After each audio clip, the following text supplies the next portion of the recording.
Les KM Mata, en fait, en Hausa, ça veut dire les affaires des femmes. Donc, on abrège ça, on dit KM. En fait, ce sont les aphrodisiaques pour femmes.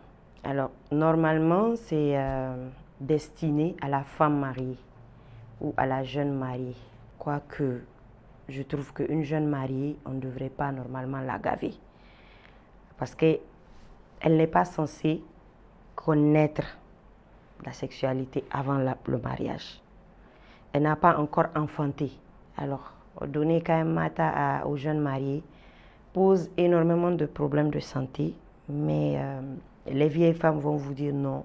Nous, on a l'habitude de faire ça avant que vous soyez nés, donc ne venez pas nous emmerder. Alors, concrètement, c'est ça. Ce sont des herbes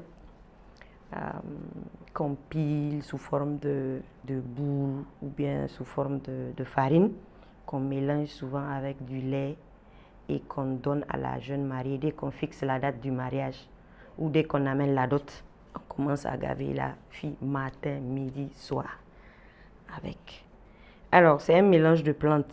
On ne sait même pas quelle plante les femmes mettent, d'accord? Et ça agit directement sur les hormones féminines. Parce que tout dépend du type de KM qu'on donne. Il y en a qui sont là pour stimuler la femme à avoir des envies. Il y en a qui sont là pour resserrer la femme. Ça, c'est pour contenter monsieur. Mais à quel prix? Aujourd'hui, quand on regarde, il y a beaucoup de jeunes filles qui se marient, 19-20 ans. Elles rencontrent des problèmes de fertilité. Et on se pose des questions. Alors que ces KM sont à la base. Mais aujourd'hui, aller dire ça aux vieilles femmes, elles ne vont jamais croire. C'est des pratiques qui existaient depuis, mais avant, c'était des produits antibiotiques comme le nep-nep, bagarois. C'était ça qu'on mélangeait avec... C'était des plantes connues qui n'avaient pas de, je vais dire, d'incidence sur la santé qu'on donnait à des petits dosages. Mais depuis 20 ans là, les femmes ont commencé à faire des mixtures associées. Mais quand vous allez à l'hôpital et que vous discutez avec les médecins, les femmes qui ont le cancer du col de l'utérus, en majorité viennent de l'Est, vers Zender Difa. Et ça, ce sont des kayamata qu'elles utilisent, qu'elles introduisent dans leur corps. Et ça détruit le col de l'utérus. C'est pas... Oui.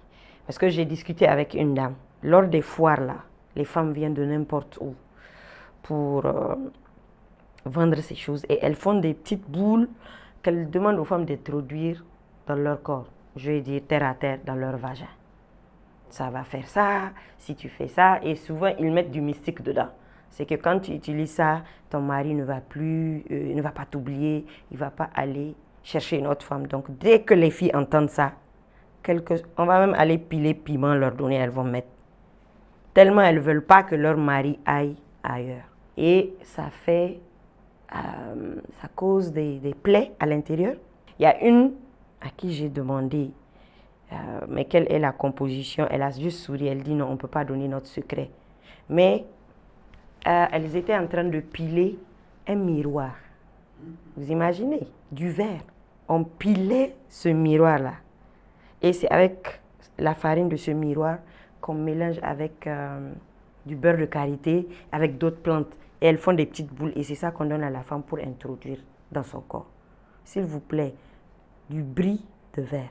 Qu'est-ce que ça peut apporter dans la vie d'une femme ou de l'homme même, si ce n'est pas des dégâts? Alors, cancer du col de l'utérus, en majorité, ce sont les femmes qui cherchent leurs propres problèmes. On dit H. papillomavirus, d'accord, ça existe, d'accord, mais en majorité, c'est l'usage de n'importe quoi dans son corps